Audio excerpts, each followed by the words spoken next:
La guerra è un'ossessione dei vecchi che mandano i giovani a combatterla, scriveva Baricco. E nell'intera discografia di De André troviamo spesso riferimenti in grado di riprendere questo concetto. Da Girotondo alla guerra di Piero, il tema bellico non si è mai distanziato troppo dal pensiero di Fabrizio, che ne ha cantato ogni conseguenza, descrivendone il tormento e la fatica. In questo caso specifico ci troviamo in Libano, durante la drammatica guerra civile durata ben 15 anni. De André punta il faro sul passaggio delle truppe israeliane a Sidone, tra il confine del Libano e Beirut, e ne presenta il lavoro così. Sidone è la città libanese che ci ha regalato, l'uso delle lettere dell'alfabeto, anche l'invenzione del vetro. Me lo sono immaginata dopo l'attacco subito dalle truppe del generale Sharon nell'estate del 1982 come un uomo arabo di mezza età, sporco, disperato, sicuramente povero, che tiene in braccio il proprio figlio macinato dai cingoli di un carro armato. Un grumo di sangue, orecchie e denti di latte.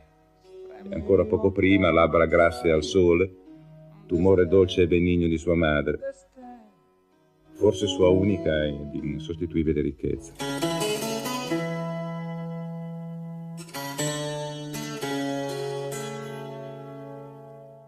L'inizio del brano coincide con le voci dei presidenti Ronald Reagan e Ariel Sharon e con in sottofondo i cingoli di un carro armato.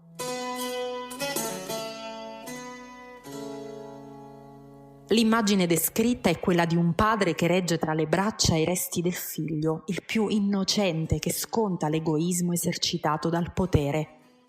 Un padre che piange e odia, e in questo ciclico ripetersi di emozioni si rafforza l'inutilità del conflitto bellico. Continuando con l'ascolto del brano, conosciamo chi questa guerra la combatte. I soldati, descritti come cani arrabbiati con la schiuma alla bocca in cerca di agnelli. Camminiamo ancora percorrendo la forza evocativa del testo e arriviamo a Sidone, con la sua superba eredità nascosta, però, dalle fiamme, offuscata dall'odio.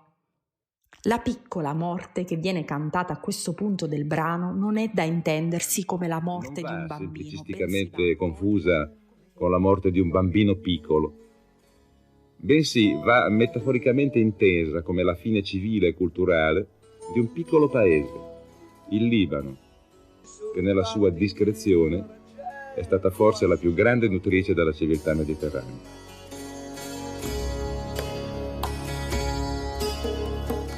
Il finale di Sidun è solo strumentale, un sottofondo che richiama il lamento senza fine di un padre arabo in un teatro di numerosi massacri.